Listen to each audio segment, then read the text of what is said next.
नमस्कार दोस्तों, मेरे YouTube channel easily explain everything में आपका स्वागत है। कल चंद्रमा के सरफेस पर विक्रम की सफल लैंडिंग हो गई और आप अभी पार्टी ही मना रहे थे और इधर चंद्रयान विक्रम के अंदर रखा हुआ रोवर जिसका नाम है प्रज्ञान वो चंद्रमा की सतह पर उठकर घूमने भी लगा। एक्चुअल में इसरो का प्लान यह था कि वहां पर जब एटमॉस्फियर ठीक हो जाएगा, यानी कि वहां पर उसके उतरने से जो धूल वगैरह उड़े होंगे या जो डस्ट होगा वो सब शांत हो जाएगा, तो रोवर अपने मॉड्यूल से बाहर निकलेगा और चहलकदमी करेगा। तो हमारा रोवर बाहर निकलकर चहलकदमी करने लगा, लेकिन बगल में खड़े एक छोटे से बच्चे ने मुझसे पूछ लिया, अंकल ये चंद्रयान मिशन है क्या? तो मैंने उसे समझाया कि चंद्रयान मिशन 3 चरणों में हुआ था। 2008 में चंद्रयान 1 गया था, 2019 में चंद्रयान 2 गया था और 2023 में चंद्रयान 3 गया है, और तीनों जिस काम के लिए गए थे उस काम को लगभग पूरा करके ही आए हैं। तो बोला ये 1, 2, 3 में अंतर क्या है? तो मैंने उसे बताया कि बेटा दीपावली में आप बहुत तरह के पटाखे और रॉकेट लाते हो। पहला रॉकेट वो होता है जिसे आप छोड़ते हो, जो ऊपर जाता है और फिर गायब हो जाता है, वो था हमारा मिशन चंद्रयान 1। दूसरा रॉकेट वो छोड़ते हो जो ऊपर जाता है और बहुत सी रोशनी करता है, वो था हमारा चंद्रयान 2। और तीसरा होता है जो ऊपर जाता है, इसके बाद फटता है और उसके अंदर से एक पैरासूट निकलता है। उस पैरासूट में नीचे एक लाइट जलती रहती है जो धीरे धीरे नीचे आ जाता है। तो जो ये चंद्रयान 3 का मिशन था वो लगभग ऐसे ही तुम समझ लो, जो तुमने रॉकेट छोड़ा वो प्रोपल्सन मॉड्यूल था, यानी उसका काम था पैरासूट को ऊपर ले जाना। वहां पर जब वो अलग हुआ और पैरासूट खुला तो वो हमारा था विक्रम लैंडर, जिसने कि वो नीचे जो आग जल रही थी, या इस केस में उसको कह लो रोवर, उस रोवर को धीरे धीरे नीचे ले आकर के धरती पर रख दिया। और थोड़ी देर के लिए मान लो कि उससे कोई ऐसी चीज होती जो चल सके, फोटो खींच सके, तो वो फोटो खींचता, वो हमारा हो गया रोवर। तो आगे बढ़ते हैं। एक्चुअल में हमारे मून मिशन की शुरुआत तत्कालीन प्रधानमंत्री अटल बिहारी वाजपेयी जी ने की थी।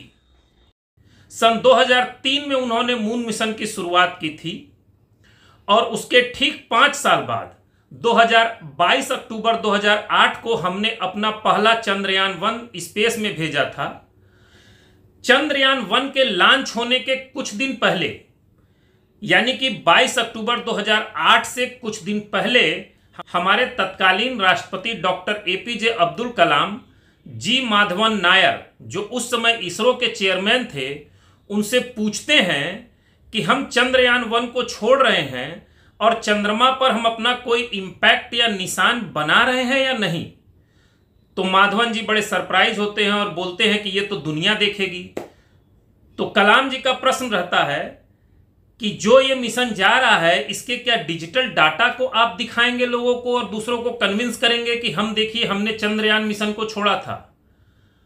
तो ये बात माधवन जी के दिमाग में खटक जाती है और वो तत्काल मीटिंग बुलाते हैं और बोलते हैं कि हम इस चंद्रयान 1 के साथ एक मून इंपैक्ट प्रोब को भी लॉन्च करेंगे। उस समय के साइंटिस्ट भौचक्के रह जाते हैं और बोलते हैं इस लास्ट स्टेज पर तो हम इसे कर पाना बहुत ही मुश्किल है, परंतु हमारे देश के यंग साइंटिस्ट इस चैलेंज को एक्सेप्ट करते हैं और चंद्रयान 1 के साथ मून इंपैक्ट प्रोब को भेजा जाता है, जिसपे भारत का झंडा छपा रहता है। और उस समय जब चंद्रयान हमारे इस मून इंपैक्ट प्रोब को लेकर के मून के ऑर्बिट में 1000 किलोमीटर की स्थिति में पहुंचता है, तब हमारा इंपैक्ट सीक्वेंस लॉन्च कर दिया जाता है, जिसके कारण ये मून इंपैक्ट प्रोब चंद्रमा की धरती पर आकर टकराता है और भारत की उपस्थिति उस जगह पर दर्ज कर देता है और चंद्रमा की धरती पर छाप छोड़ने वाले हम 5वां देश हो जाते हैं। इससे पहले यूएसए, उस समय का सोवियत संघ, जापान और यूरोपियन स्पेस एजेंसी ने ही सिर्फ चंद्रमा की धरती पर अपने निशान अंकित किए थे और 5वां देश इंडिया हो जाता है। इससे उत्साहित होकर हमारे साइंटिस्ट सन 2019 में चंद्रयान 2 की मिशन लॉन्च करते हैं, और जिसमें हमारा संकल्प होता है चंद्रमा की धरती पर हमारा लैंडर उतरेगा और चंद्रमा की धरती पर हम एनालिसिस करेंगे। एक्चुअल में लोग ऐसा सोचते थे कि डॉक्टर एपीजे अब्दुल कलाम एक साइंटिफिक हैं और टेक्निकल सोचते हैं, परंतु उस समय कलाम ने डिप्लोमेटिक भी सोचा था और बोले कि ऐसा न हो कि अन्य देश कहें कि ये चंद्रमा सिर्फ मेरा है, इसलिए हमें उस पर अपना निशान छोड़ना चाहिए। इसकी वजह से 2008 में मून इंपैक्ट प्रोब भेजा गया।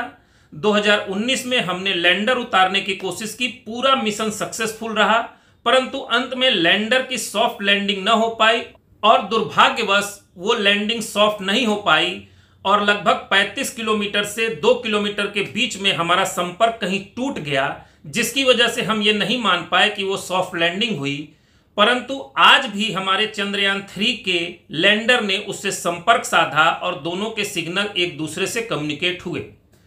इसके बाद 14 जुलाई 2023 को दृढ़ संकल्प के साथ चंद्रयान 3 को लॉन्च किया गया और जिसने 23 अगस्त 2023 को विश्व मंच पर इतिहास रख दिया, जो चंद्रमा की धरती पर दक्षिणी ध्रुव पर उतरने वाला पहला देश और चंद्रमा की धरती पर उतरने वाला चौथा देश हो गया।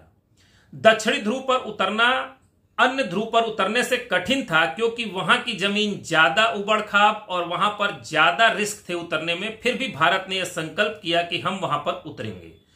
थोड़ा चंद्रयान 3 के बारे में भी जान लें। एक्चुअल में चंद्रयान 3 का मिशन कुल 4 चरणों में था और इसके 4 पार्ट भी थे। वैसे कहीं कहीं आप पढ़ेंगे कि इसके 3 पार्ट थे। एक पार्ट था प्रोपल्सन मॉड्यूल, जिसका काम था हमारे लैंडर मॉड्यूल को मून के 100 किलोमीटर वाले ऑर्बिट में स्टेबल कर देना। उसने अपना काम सक्सेसफुली किया और लैंडर मॉड्यूल को वहां पर स्टेब्लिश भी किया और उसके साथ हमारे प्रोपल्सन मॉड्यूल में एक पेलोड था। पेलोड का मतलब एक सेंसर या साइंटिफिक इक्विपमेंट था जो वहां पर और रिसर्च करेगा। इसके साथ उसने हमारे लैंडर मॉड्यूल को चंद्रमा के 100 किलोमीटर ऑर्बिट में स्टेब्लिश कर दिया। लैंडर मॉड्यूल का काम था कि हमारे रोवर को, लैंडर मॉड्यूल जिसे कि विक्रम नाम दिया गया था, उसका काम था हमारे रोवर यानी प्रज्ञान रोवर को चंद्रमा की धरती पर सेफ लैंडिंग करना। और हमारा सेफ लैंडिंग सीक्वेंस स्टार्ट किया गया और 23 अगस्त 2023 को शाम 6:04 पर हमारा लैंडर विक्रम सक्सेसफुली चंद्रमा की धरती पर लैंड किया और आज सुबह यानी 24 अगस्त 2023 को हमारा रोवर निकल करके साइंटिफिक रिसर्च करने लगा। इसके साथ ही हमारे लैंडर मॉड्यूल में 4 पेलोड लगे हुए हैं जो वेरियस तरह के सिग्नल, डाटा और रिसर्च का काम करेंगे। तो यानी लैंडर पर कुल 4 पेलोड हैं और हमारे रोवर पर कुल 2 पेलोड हैं, जिनका की काम है वहां की मिट्टी में उपलब्ध aluminium, silicon, magnesium, potassium, calcium आदि मटेरियल्स की जांच करना। और हमारा लैंडर इन सीटू लैब के साथ इक्विप्ड है जो उसकी एनालिसिस करके डाटा को भेजे। तो ये था मून मिशन की एक brief detail from Chandrayaan 1 to Chandrayaan 3। इस वीडियो में इतना ही। मेरा वीडियो पसंद आया तो सब्सक्राइब, लाइक, कमेंट और शेयर जरूर कीजिएगा। धन्यवाद। जय हिंद, जय भारत।